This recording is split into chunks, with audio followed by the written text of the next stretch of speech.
Père, nous te remercions pour la parole. C'est merveilleux pour moi, Seigneur, que pour chaque problème que nous rencontrons, la réponse est dans ta parole, chacun d'entre eux. Et clairement, si nous voulons vivre de la façon dont tu nous guides, nous n'aurons pas de stress. Alors nous avons besoin que tu nous parles ce week-end et tu nous aides à comprendre les changements que nous pouvons faire par ta grâce, qui nous aide à vivre dans la paix. Au nom de Jésus. Amen. Eh bien, le stress est la maladie du siècle. C'est un business de plusieurs milliards de dollars. Le traitement du stress, le remède pour le stress, que ça vienne du fait de payer un psychologue ou de différents médicaments ou livres ou cours de gestion du stress ou séminaires ou quoi que ce soit. Vous avez vu comment vous avez réagi? Et quand j'ai dit au groupe de louanges ce que j'allais enseigner, ils ont tous dit « Oh, nous allons vraiment écouter ce week-end. » Et alors, je pense sûrement que nous comprenons tous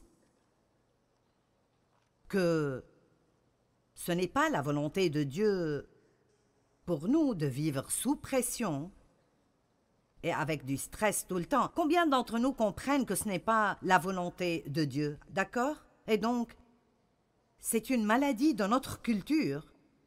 Mais même si nous vivons dans une culture, ça ne veut pas dire nécessairement que nous devons adopter cette culture. Écoutez ce que je dis.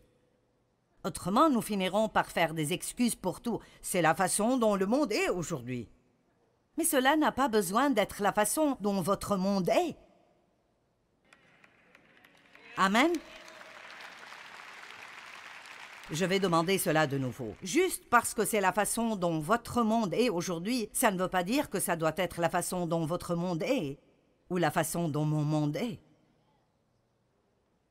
Et je peux vous dire si quelque chose changera dans vos vies ou dans ma vie, alors nous devrons prendre la responsabilité de le changer. Maintenant, la première chose que nous faisons dans toute situation est d'aller vers Dieu.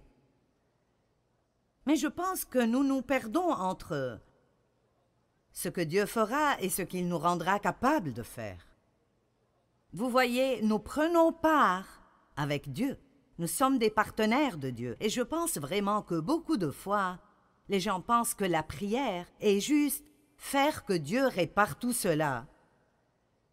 Alors que je ne fais juste rien, ou je continue même de faire les mêmes choses stupides que je fais déjà. Mais maintenant, je m'attends à ce que Dieu se débarrasse en quelque sorte de la récolte que je sème dans ma propre vie. Est-ce que vous comprenez? Et alors, quand vous priez,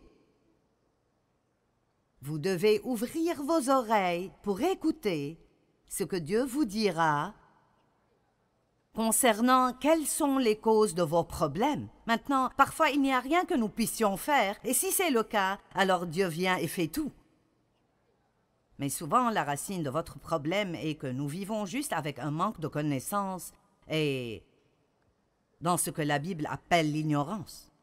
Nous ne marchons pas dans la sagesse, nous faisons des choses parce que c'est juste la culture dans laquelle nous vivons, et c'est ce que tout le monde fait, et donc nous faisons cela. Mais nous devons retourner à la parole de Dieu tout le temps, retourner à la parole de Dieu, et les proverbes sont pleins de sagesse.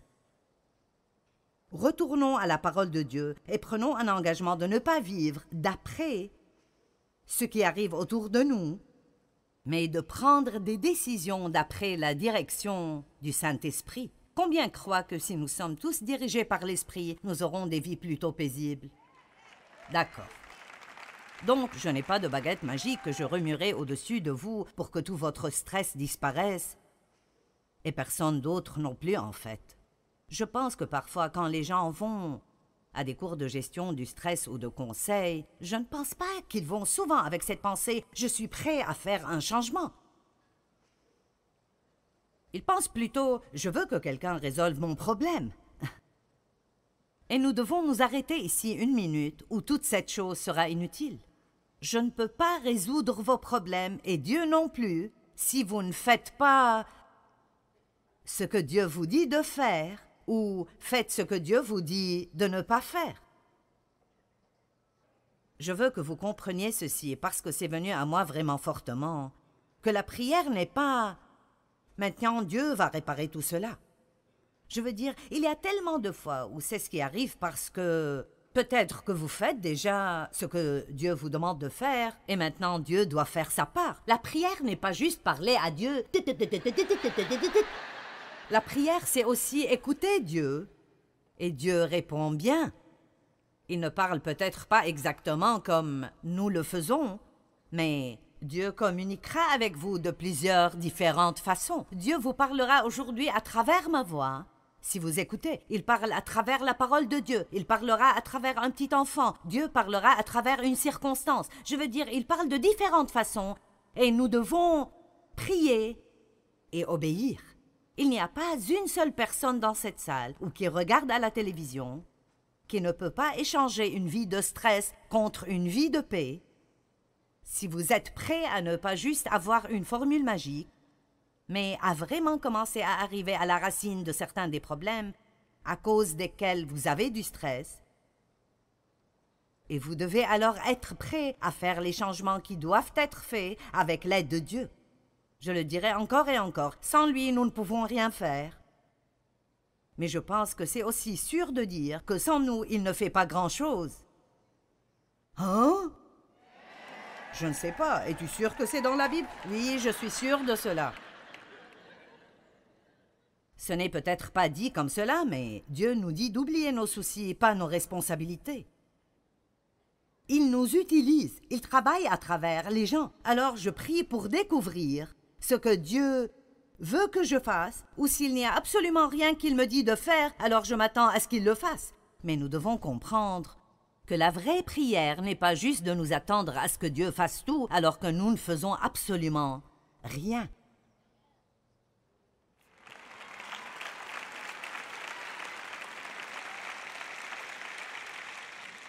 Le stress est tout autour de nous, et il y a peu de chances qu'il diminue. Donc, quelles sont nos options? J'ai essayé pendant de longues périodes de temps de changer tout autour de moi. Et c'est peut-être là où vous êtes maintenant. Eh bien, si tu arrêtes de faire ça, j'aurai la paix. Et si tu arrêtes de faire ça, j'aurai la paix. Et si tu commences à faire ceci, alors j'aurai la paix. Si j'avais plus d'argent ou si j'avais un meilleur patron, j'aurais la paix. Et c'était toujours quelque chose d'extérieur. Allons maintenant. C'était toujours quelque chose d'extérieur qui était la raison pour laquelle je n'avais pas de paix. Et vraiment, ça nous ramène en arrière jusqu'au jardin d'Éden, le blâme. La femme que tu m'as donnée, elle me l'a donnée.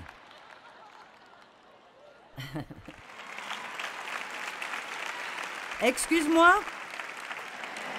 Je pensais que les hommes voulaient être à la tête de la maison.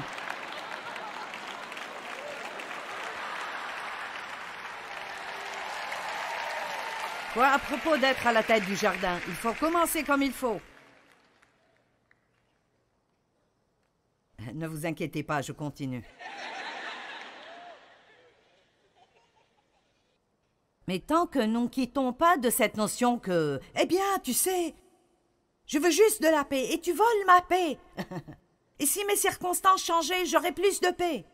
Vos circonstances, je ne veux pas être décourageante. Vos circonstances changeront peut-être, mais vous en aurez d'autres.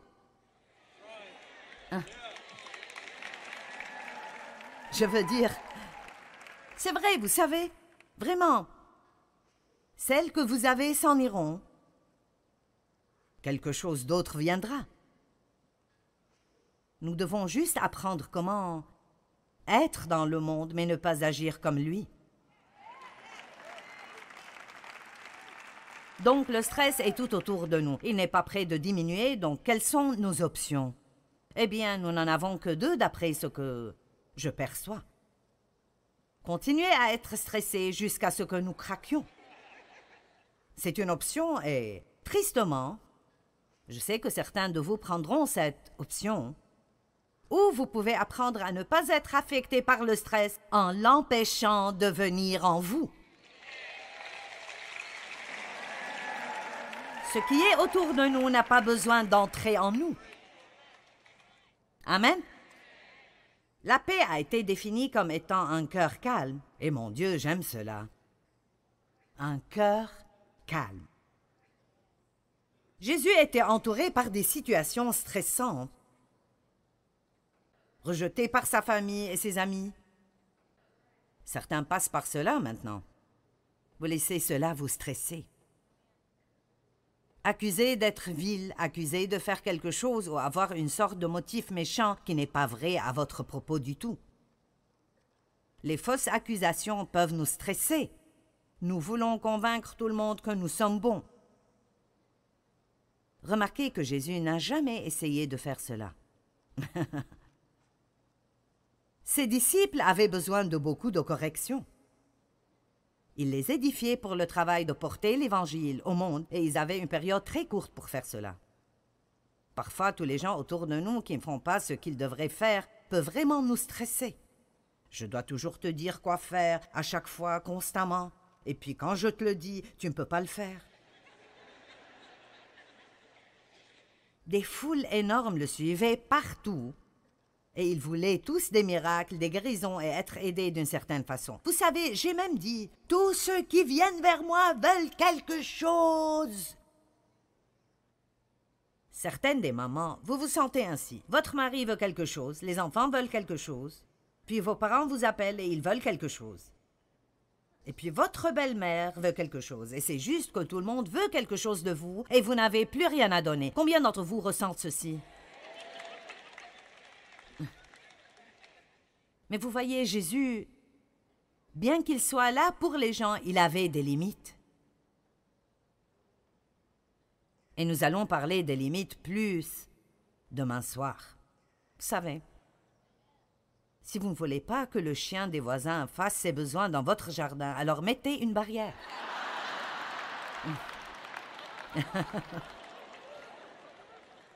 Amen. Et cela veut dire que nous devons...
des barrières autour de nos vies et dire « Tu peux t'approcher comme ça, mais tu ne peux pas venir plus près. »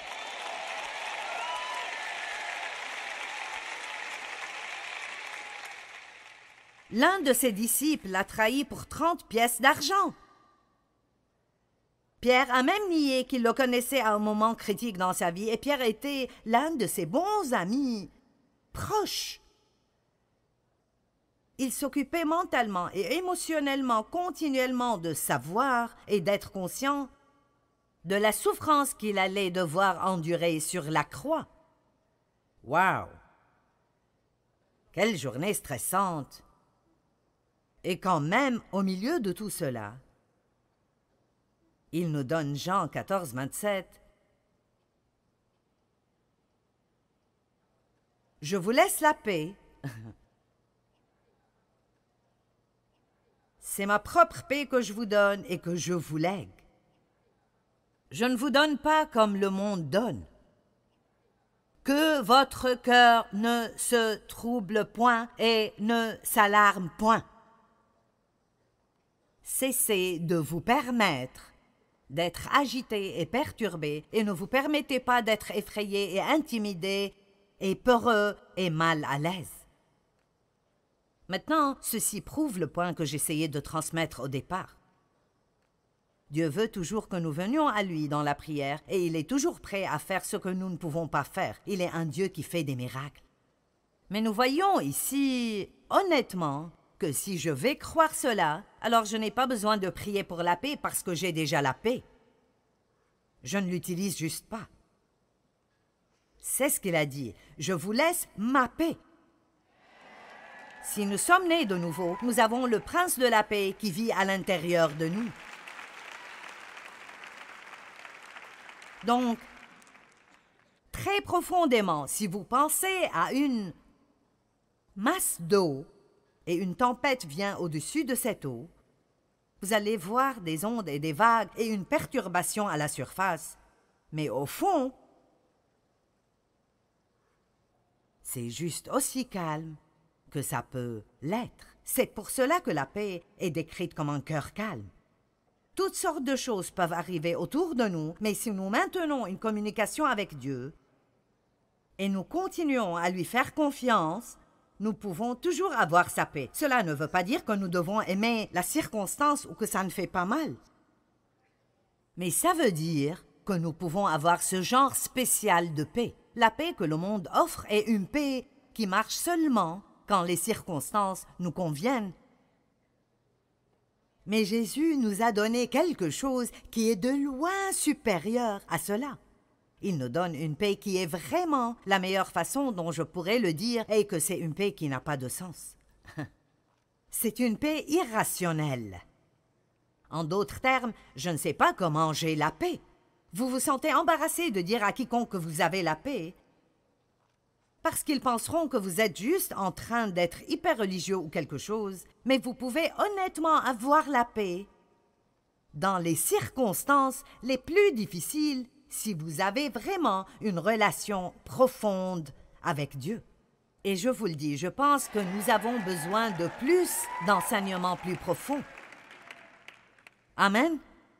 Je pensais à cela cette semaine alors que je pensais à plusieurs choses différentes et comment il y a des années, il y avait en fait des conférences appelées « conférences de la vie plus profonde ». Et nous avons besoin de plus de cela. Dans Luc 5, Jésus a dit « Allez là où l'eau est profonde et préparez-vous pour une quantité ». Donc nous avons besoin d'apprendre comment vivre d'après nos cœurs et d'après nos esprits et pas juste continuer à réagir d'après tout ce qui arrive autour de nous. « Eh bien, je ne sais pas comment faire cela. Continue à prêcher, ma sœur. » D'accord, eh bien, quelle valeur donnez-vous à la paix? Vous n'allez pas recevoir beaucoup de cela si vous ne décidez pas que cette paix est probablement l'une des choses les plus précieuses que vous avez. L'amour de Dieu est là-haut, tout au sommet. La grâce de Dieu est géniale. Mais je vous le dis, cette paix, mince, c'est si important. Laissez-moi vous poser une question. Pourquoi sortiriez-vous même du lit si vous devez sortir du lit et être gêné toute la journée?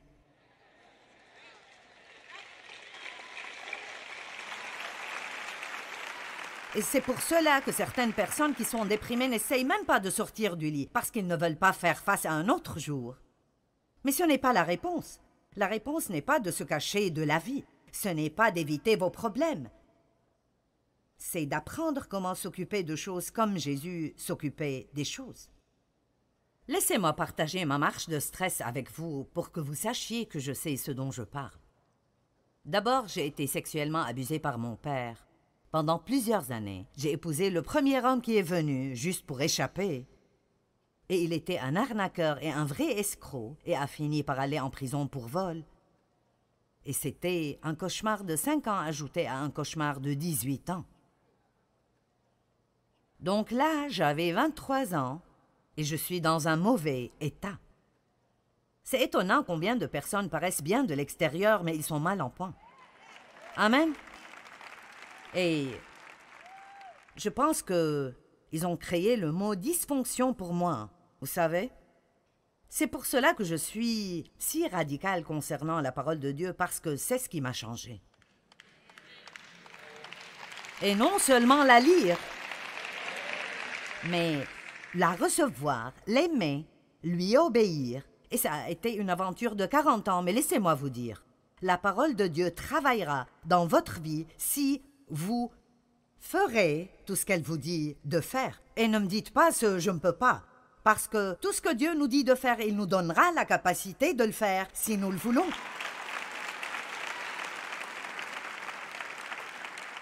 Donc je m'inquiétais, j'étais pleine de peur, j'étais en colère, je n'étais pas assurée. En résumé, je ne me sentais pas bien à mon égard. Donc j'ai essayé de trouver de la valeur dans mon travail et dans l'accomplissement. Donc j'ai travaillé jusqu'à la mort. Est-ce que vous êtes passé par là? Amen. J'avais des problèmes physiques à cause de tout le stress. J'ai créé des problèmes dans toutes mes relations personnelles parce que j'étais surchargée tout le temps. Savez-vous que si vous êtes stressé tout le temps, vous n'êtes pas facile à côtoyer? Point final, fin de la conversation. J'étais même une chrétienne dans le ministère à plein temps et j'avais toujours tous ces problèmes. Être sauvé ne garantit pas que vous n'aurez pas ces problèmes. Parce que non seulement notre esprit doit être racheté, ce qui arrive à la nouvelle naissance, mais notre âme doit être sauvée. Et c'est votre pensée, votre volonté et vos émotions. C'est comment vous pensez, comment vous réagissez, les décisions que nous prenons. Et c'est pour cela que j'aime Jacques 1, 21 qui dit « Recevez la parole de Dieu avec humilité, car elle contient la puissance de sauver votre âme. » Donc, alors que je partage la parole avec vous, votre âme est en train d'être renouvelée. Cela veut dire que votre pensée change alors que vous vous asseyez ici. Vous allez changer la façon dont vous pensez à certaines choses. Et si vous changez la façon dont vous pensez, ça changera la façon dont vous parlez. Et quand vous changez la façon dont vous pensez et dont vous parlez, ça commencera à changer votre attitude. Et puis cela changera votre comportement. Et puis tout d'un coup, tout ce qui est dehors ne peut plus vous contrôler.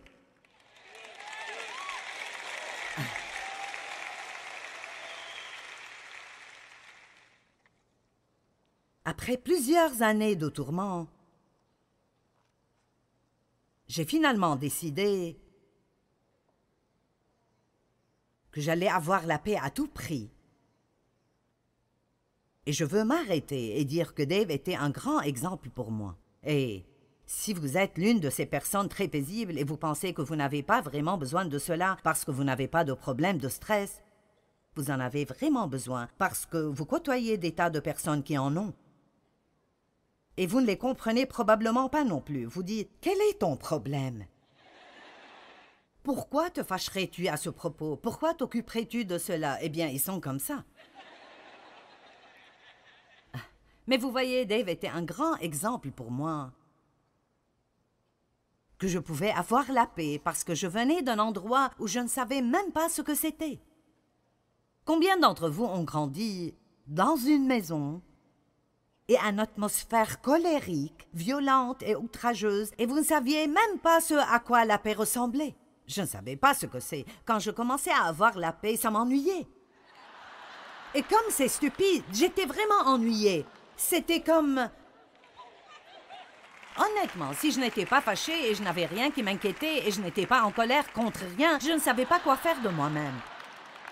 Et je ne plaisante pas. Je me souviens de m'asseoir dans un fauteuil à bascule en pensant « c'est ennuyant ».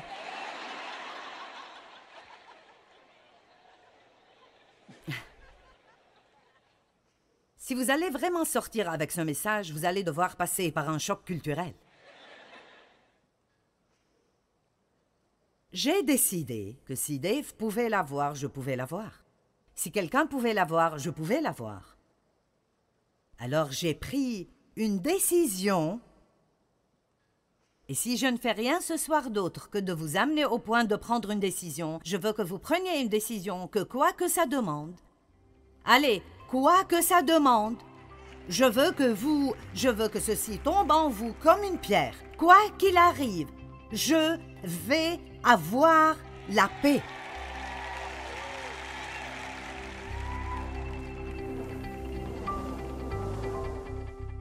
Vous ne devez pas vivre surchargé et stressé.